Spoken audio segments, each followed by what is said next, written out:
Class 5 আশা করি তোমরা সবাই ভালো আছো।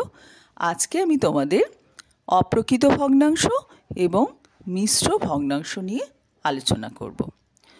তো আমরা আজকে ওয়েস্ট বেঙ্গল বোর্ডের যে আমার গণিত বইটি আছে পঞ্চম শ্রেণীর, সেই বইটির 108 পাতা থেকে আমি তোমাদের 115 পাতা অবধি অঙ্ক করাবো।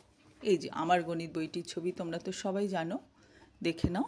আর কোন পাতা থেকে কোন পাতা অবধি করাবো না, আমরা এই 108 পাতা থেকে শুরু করব।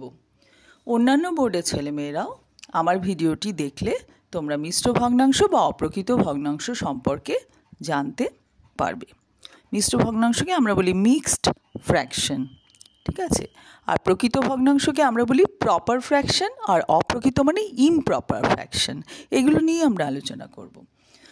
তো এর মাঝখানে আমি একটু ভিডিওটা শুরু করার আগে আর একটু বলে নিই ইন্ট্রোডাকশন হিসেবে যে ভগ্নাংশ ব্যাপারটা কী। এটা তো আমি আগেই বুঝিয়েছি, আমার অনেক ভিডিও আছে এগুলোর ওপর।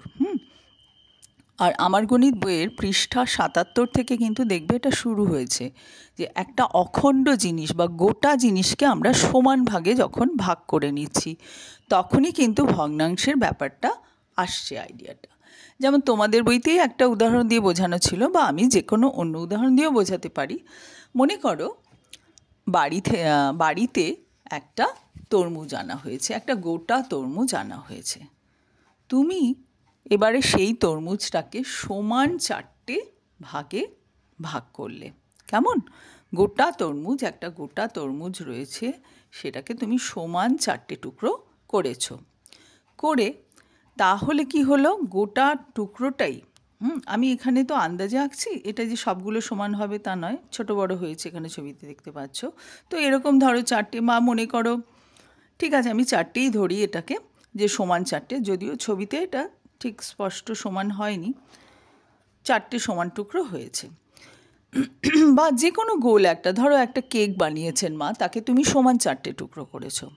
তাহলে প্রত্যেকটা টুকরোকে যদি তুমি আলাদা আলাদা করে রাখো, ধরো একটা কেকই আমি বলছি, ধরো প্রত্যেকটা টুকরোকে যদি তুমি এরম আলাদা আলাদা করে রাখো,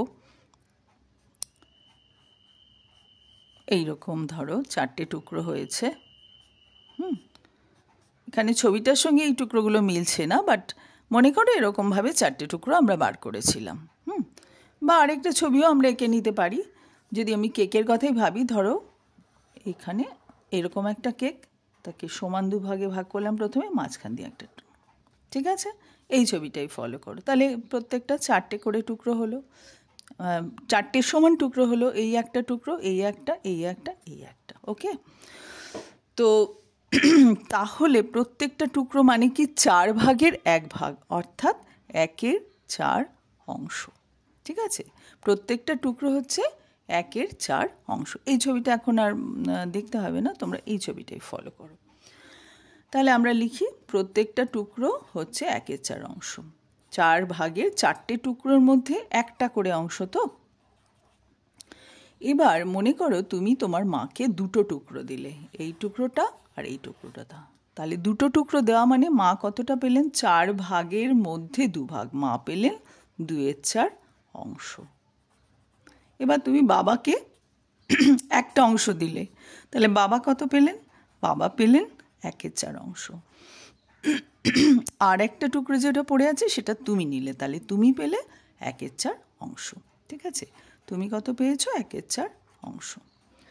তাহলে এই যে প্রত্যেকটা অংশ, এটাকে আমরা বলবো ভগ্ন অংশ। আবার ধরো এই 4টে টুকরোকেই যদি আমি জোড়া লাগিয়ে দিই আবার, তাহলে কি হবে? গোটাটাই হয়ে যাবে। তার মানে পুরোটাই হচ্ছে পেয়ে যাচ্ছি 4টে টুকরো যোগ করলে। এটাকে আমরা বলবো অখণ্ড বা এক অংশ। তার মানে সম্পূর্ণ জিনিসটাকে আমরা বলে থাকি হচ্ছে এক অংশ। সম্পূর্ণ কেকটা, এখানে যে সম্পূর্ণ কেক, সেটা মানে কিন্তু হয়ে যাচ্ছে এক অংশ, ঠিক আছে। বোঝা গেল? এটাই হচ্ছে আসল প্রকৃত ভগ্নাংশ। এটাই হচ্ছে প্রকৃত ভগ্নাংশ। এবার অপ্রকৃত কি, সেইটাই আমরা আসবো। আমি একবার একটু মনে করিয়ে দিলাম জাস্ট, প্রকৃত ভগ্নাংশ কাকে বলে, ঠিক আছে। আমি এখানে বলেছিলাম 4টে টুকরো যদি পাশাপাশি আবার সেট করে দাও, পুরো সম্পূর্ণ হয়ে যায়। আর তোমরা অঙ্কের খাতিরেও যদি 1-এর 4 যোগ 1-এর 4 যোগ 1-এর 4 যোগ 1-এর 4 করো, তাহলেও কিন্তু কত হয়? 4-এর 4। 4-এর 4 মানেই 1 অংশ, 4 দিয়ে 4কে ভাগ করলে তো 1 হয়, অর্থাৎ 1 অংশ। ঠিক আছে, এবার দেখো, শোভন একটা জানলার 3-এর 4 অংশ রং করেছে। তারপরে করার পর আমি করেছি ওই জানলার 1-এর 4 অংশ, অর্থাৎ তুমি 1-এর 4 অংশ করেছো। তাহলে দুজনে মিলে কত করলে? 3-এর 4 যোগ 1-এর 4। 4 এখানে হরে আছে দুটোতেই, তাই আমরা কি করলাম?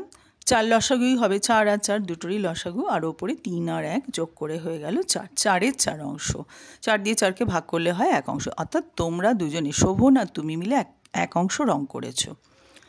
অর্থাৎ আমরা একটা জানলার সম্পূর্ণ রং করলাম। পরের দিন শোভন কী করলো? আরেকটা জানলার হাফ অংশ আর একটা জানালার হাফ অংশ রং করলো। তুমি বাকি অংশ করেছো, অর্থাৎ হাফ অংশ। তাহলে শোভন দুদিনে মোট কত রং করলো?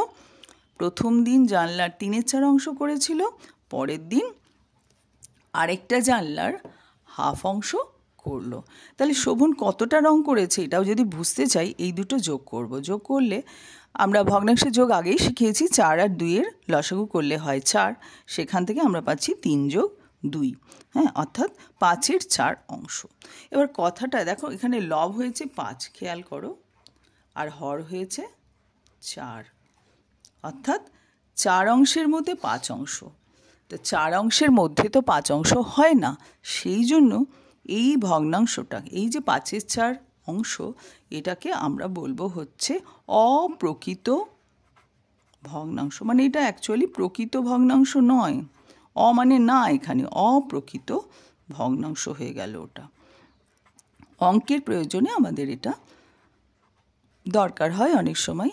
অর্থাৎ এটা দিয়ে আমরা বুঝতে পারলাম, তোমাদের তো দেখানোই হলো যে শোভন একটা জানলায় করেছিল 3-এর 4, আবার আরেকটা জানলায় হাফ অংশ করেছিল, সেই জন্য দুটো অংশ মিলিয়ে কিন্তু 5-এর 4 অংশ হয়েছে। এই ধরনের ভগ্নাংশ যেখানে লব, উপরেরটাকে আমরা বলি লব, নিচেটাকে হর বলি। লব যেখানে হরের থেকে বড়, তাকে আমরা বলে থাকি অপ্রকৃত ভগ্নাংশ। পরের পাতায় দেখো, বইতে তোমাদের এটাই দেওয়া আছে। এর আগে আমরা যখনই শিখেছি, এই যে প্রথম উদাহরণটা দিয়েছিলাম, যে 1-এর 4 অংশ, 2-এর 4 অংশ, 3টে টুকরো নিলে 3-এর 4 অংশ, সবগুলোতেই লব কিন্তু ছোট ছিল, হ্যাঁ, 2, 4-এর থেকে ছোট। এগুলো হচ্ছিল প্রকৃত ভগ্নাংশ। তাহলে প্রকৃত আর অপ্রকৃতর মধ্যে তোমরা পার্থক্যটা বুঝতে পারলে। এবার দেখো, 5-এর 4 অংশকে ভেঙে আমরা লিখতে পারি 1 যোগ 1-এর 4, তাই না? তুমি যোগ করো, ভগ্নাংশে যোগ করো, 4 লসাগু করো, তাহলেই দেখবে 1 গুণ 4 যোগ 1 করে উপরে হলো 5-এর 4, অর্থাৎ 5-এর 4কে আমরা এরম ভেঙে লিখতে পারি। তার মানে এখানে অখণ্ড সংখ্যা রয়েছে। এখানে অখণ্ড সংখ্যা, অর্থাৎ পূর্ণ সংখ্যা, যেমন 1, 2, 3, 4, 5, 6, 7, 8, 9, 10 এরম টাইপের সংখ্যা রয়েছে। আর করে রয়েছে কি? ভগ্ন অংশ, অর্থাৎ একটা অংশের একটা টুকরো, 1-এর 4 অংশ। তাহলে এখানে মেশানো আছে, সেই জন্য এই ভগ্নাংশটাকে আমরা কিন্তু 1/1-এর 4 অর্থাৎ মিশ্র ভগ্নাংশ বলবো। অর্থাৎ এখানে আমাদের অখণ্ড সংখ্যাও রয়েছে, আবার ভগ্ন সংখ্যাও রয়েছে। 1/4 ভাগ, আর চলতি কথায় আমরা বলি 1/1-এর 4। 4 ভাগের 1 ভাগ বলতে অনেকটা সময় লাগে, সংক্ষেপে বলার জন্য আমরা 1/1-এর 4 বলে থাকি। ঠিক আছে, তাহলে 9-এর 7ও দেখবে একটা মিশ্র ভগ্নাংশ, অপ্রকৃত তো বটেই। এবার এটাকে আমরা কিন্তু মিশ্র ভগ্নাংশে পরিণত করতে পারবো। কেন অপ্রকৃত? লব বড় আছে। তুমি দেখো 9/7, তাহলে 9কে আমরা লিখতে পারি 7 যোগ 2, নিচে 7 আছে তো 7-এর সঙ্গে কত যোগ করলে হয়, এভাবে লিখলাম। কেন? সুবিধে হবে। 7/7 মানে 1, আর এটা হয়ে গেল 2-এর 7, মাঝখানে যোগ চিহ্ন ছিল, যোগ চিহ্ন না দিয়ে আমরা এইভাবে লিখতে পারি 1/2-এর 7। তাহলে তোমরা বুঝতে পারলে কাকে প্রকৃত ভগ্নাংশ বলে, কাকে অপ্রকৃত ভগ্নাংশ বলে, আর মিশ্র ভগ্নাংশ কাকে বলে।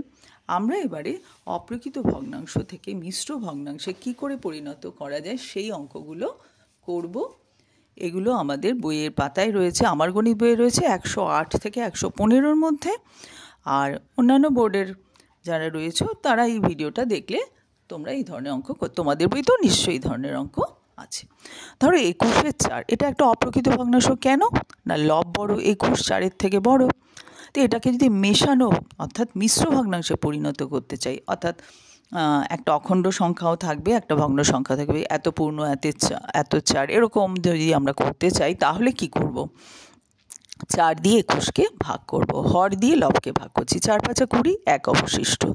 তাহলে 21-এর 4 সমান সমান আমরা কি পাচ্ছি? ভাগফলে তো 5ই পাচ্ছি, আর অবশিষ্ট 1 ছিল, সেই 1কে 4 দিয়ে ভাগ করা যায় না বলে আমরা এরম রেখে দিয়েছিলাম। কিন্তু 1কে 4 দিয়ে যদি ভাগ করতাম তাহলে কি লিখতে হতো? উপরে 1 লিখতে হতো আর নিচে 4 লিখতে হতো। যেমন 20কে যদি আমরা 4 দিয়ে ভাগ করতে চাই, আমরা কি লিখি? 20/4 লিখি, সেটা করেই 5 হয়েছে, এই দেখো না 20 এসছে তো। আর 1 অবশিষ্ট ছিল, 1কে যদি 4 দিয়ে ভাগ করতাম তাহলে লিখতাম 1/4। তাহলে 21-এর 4 সমান সমান কী হলো? একটা অখণ্ড সংখ্যা 5 পেলাম আর একটা ভগ্নাংশ পেলাম 1-এর 4। তাহলে এটাকে আমরা লিখব 5 পূর্ণ 1-এর 4। ঠিক আছে, বুঝতে পেরেছ? তো এবারে সবগুলো অঙ্ক আমি করে দিয়েছি। যেমন ধরো 38-এর 5, 5 দিয়ে 8কে ভাগ করলাম, 5 7 35, 3 অবশিষ্ট। আমরা একবারেই এবারে লিখে দেবো, ভাগফলটা লিখব 7, 7 পূর্ণ লিখে তারপর লিখব 3-এর 5, কেননা 5 দিয়ে ভাগ করছি তাই 5টা তলায়। পরের অঙ্কটাও তোমরা দেখে নাও। এবার মিশ্র ভগ্নাংশকে যদি অপ্রকৃত করতে বলে, মিশ্র দেখো 3 পূর্ণ 1-এর 7, 3 একটা পূর্ণ সংখ্যা আছে আর 1-এর 7 আছে, এটাকে আমি ভেঙে লিখতে পারি 3 যোগ 1-এর 7। এবার আমি যদি ভগ্নাংশের যোগের যা নিয়ম শিখেছি, 3 মানে কি 3-এর তলায় কিন্তু 1 আছে, যে কোনো পূর্ণ সংখ্যার তলায় কিন্তু 1 থাকে, কারণ 1 দিয়ে ভাগ করলে সেই সংখ্যাটা সেই সংখ্যাই থাকে, তাই না? 3কে 1 দিয়ে ভাগ করলে তো 3ই থাকে, কাজেই 3-এর তলায় 1 আছে। 1 আর 7-এর লসাগু হচ্ছে 7। 1 দিয়ে 3-এর তলায় যেহেতু 1 আছে, 1 দিয়ে যদি আমি 7কে ভাগ করি তাহলে কত হয়? 7, আর 7কে লব দিয়ে গুণ করতে হয়, অর্থাৎ 3 গুণ 7। ভগ্নাংশের যোগ শিখিয়েছি, আগের ভিডিওটাতেই আছে, তার আগের ভিডিওতে আছে, দেখে নেবে। তাহলে এখানে হলো 3 গুণ 7, মাঝখানে যোগ চিহ্ন। এবার 7 দিয়ে 7কে ভাগ করলে হয় 1, 1 দিয়ে 1কে গুণ করলে হয় 1, তাহলে 3 7 21 আর 1 হয়ে গেল 22-এর 7। ঠিক আছে, তো এইরকম করে পরেরটা 2 পূর্ণ 4-এর 7 সমান সমান হচ্ছে 2 যোগ 4-এর 7, তাহলে এটা হলো 2 গুণ 7 যোগ 4 ডিভাইডেড বাই 7, 7 ভাগ 7, তাহলে 18-র 7। এখান থেকে একটা মজার ব্যাপার দেখছো, আমি তো এরকম ভগ্নাংশে যোগ করে লসাগু করে তারপর যোগ করলাম, দেখালাম, একবারও কিন্তু করতে পারি। দেখো এই স্টেপটা ধরো করলাম না, আমি যদি এখান থেকে এইখানটায় যাই, কি মজার জিনিসটা দেখতে পাচ্ছি, 7 দিয়ে 2কে গুণ করছি, তার সঙ্গে 4 যোগ করছি, করলেই লবটা হচ্ছে, আর হর তো যা ছিল তাই। আগের অঙ্কটাও চেক করে নাও, 7 দিয়ে 3কে গুণ করছি 21 যোগ 1, এখানে তাই আছে 3 গুণ 7 যোগ 1। তাহলে আমরা কিন্তু এই স্টেপটা যদি কখনো না করি তাহলে একবারেও এটা করতে পারি। মিশ্র ভগ্নাংশকে আমরা অপ্রকৃত ভগ্নাংশে এইভাবে করতে পারি। এই প্রত্যেকটা অঙ্ক দেখে নাও, আমি এরকম করে দিয়েছি।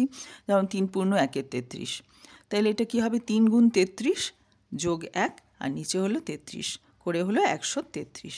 সবগুলোই কিন্তু করে দিয়েছি। 10 পূর্ণ 5-এর 8, এটা হলো ভেঙে দেখাচ্ছি, এটা 10 যোগ 5-এর 8, ভগ্নাংশের লসাগু করলে লসাগু 8 হয়, তাই 10 গুণ 8 হলো, কেন 10-এর তলে 1 আছে, 1 দিয়ে 8কে ভাগ করলে হয় ভাগফল 8, 8 গুণ 10 ওপরে লিখতে হয়, যোগ 5, 10 গুণ 8 যোগ 5 সমান হলো 85/8।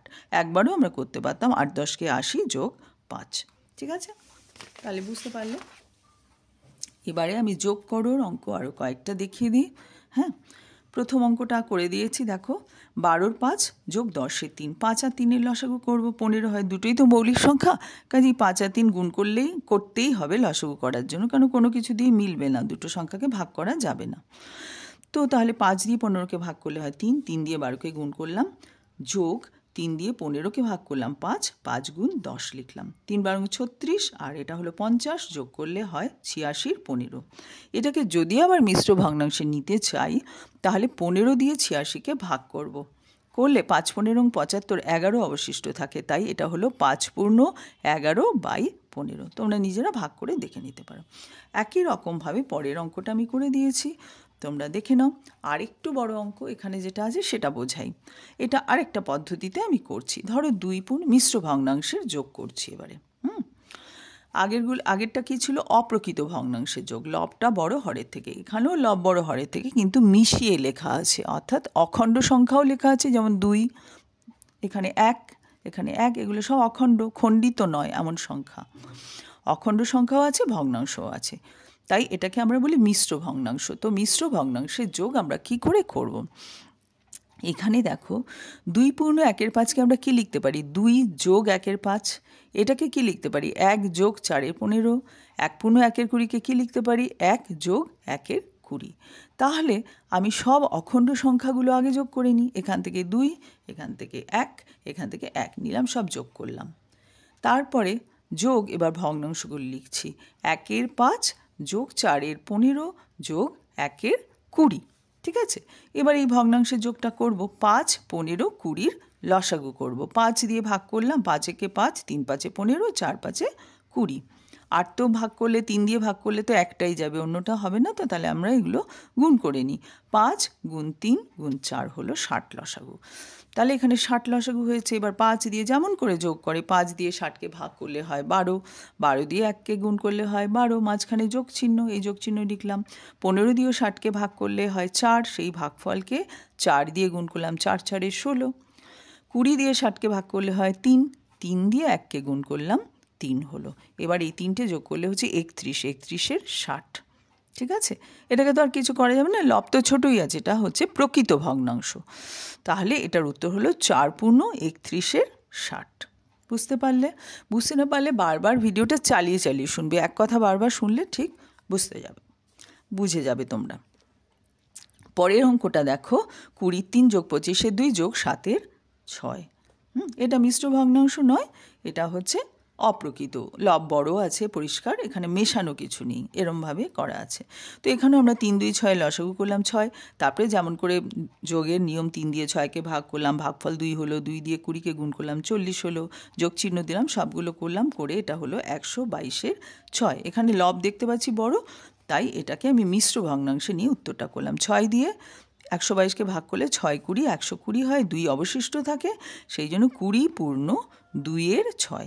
অবশিষ্টটা আগে উপরে লিখবে, 6 দিয়ে ভাগ করছো বলে 6টা তলায় লিখবে।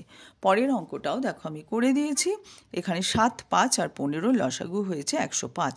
5 দিয়ে 7কে ভাগ করা যায় না, 5 দিয়ে 5কে ভাগ করলে হয় 1, 3 5-এ 15। আর এগুলো থেকে ভাগ করা যাচ্ছে না, মানে ভাগ করার সময় আমরা কি করি, অন্তত দুটো সংখ্যাকে ভাগ করা যায় এমনভাবে করতে হয়, এখানে তো আর করা যাবে না। সেই জন্য 5 গুণ 7 গুণ 3 করে হলো 105, 105 লসাগু। এবার যেমন করে যোগ করো, 7 দিয়ে 105কে ভাগ করবে, ভাগফল দিয়ে লবকে গুণ করবে, এরকম করে আমরা উত্তর পেলাম 679-র 105। এবার এটাকে মিশ্র ভগ্নাংশে নেওয়ার জন্য আমরা কি করলাম, 105 দিয়ে এটাকে ভাগ করলাম, করে অবশিষ্ট ছিল 49, তাই এটা হলো 6 পূর্ণ 49-এর 105। তোমরা এটা রাফে ভাগটা করে দেখাবে, আমি আর এখানে জায়গা নেই বলে করে দেখাইনি। তাহলে আশা করি তোমরা বুঝতে পারলে। খুব ভালো করে এটা মাথায় রাখবে যে প্রকৃত ভগ্নাংশ কি। আমি এটা প্রথমেই বলে দিয়েছিলাম যে প্রকৃত ভগ্নাংশ কোনটা। এই যে যেমন 1-এর 4, 2-এর 4, এগুলো প্রকৃত। 4 ভাগের মধ্যে 2 ভাগ, এটাই তো হয়। আমি যদি বলি একটা জিনিসকে 4 টুকরো করলাম, তার মধ্যে আমাকে 5টা টুকরো দাও, তো সেটা তো হয় না। সেই জন্যই যদি যেখানে আমি লিখব যে 5-এর 4, সেটা কিন্তু তখন অপ্রকৃত হয়ে যাচ্ছে। ঠিক আছে, এবার অপ্রকৃতটা আমাদের অঙ্কের প্রয়োজনে লাগছে। তোমাদের যেমন জানলা রং করা করে বোঝালাম যে একটা জানলায় একটা অংশ করেছিল, আরেকটা জানলায় আরও একটা অংশ করেছিল, দুটো অংশ যোগ করে দেখা যাচ্ছে সেটা অপ্রকৃত হয়ে যাচ্ছে, অর্থাৎ লবটা বেশি হচ্ছে হরের থেকে। তো অঙ্কের ক্ষেত্রে আমাদের তো এগুলো হবে, সেই জন্য আমাদের এটা জানতেও হবে, তাই নতুন নাম দেওয়া হয়েছে। আর মিশ্র কেন নাম না, সেখানে অখণ্ড সংখ্যাও থাকছে, আবার ভগ্নাংশও থাকছে। 1 পূর্ণ 2-এর 4, যেমন 3 পূর্ণ 1-এর 7, এরা 3 হচ্ছে অখণ্ড সংখ্যা, মানে একে খণ্ড করা হয়নি, গোটা আছে। 1 2 3, 3টে পেন, 3টে পেয়ারা, 3টে আম, তুমি গোটা গোটা জিনিস দেখতে পারো। আর 1-এর 7 মানে 7 টুকরোর মধ্যে 1 টুকরো। একটা আমকে যদি 7 টুকরো করো, তার মধ্যে 1 টুকরো।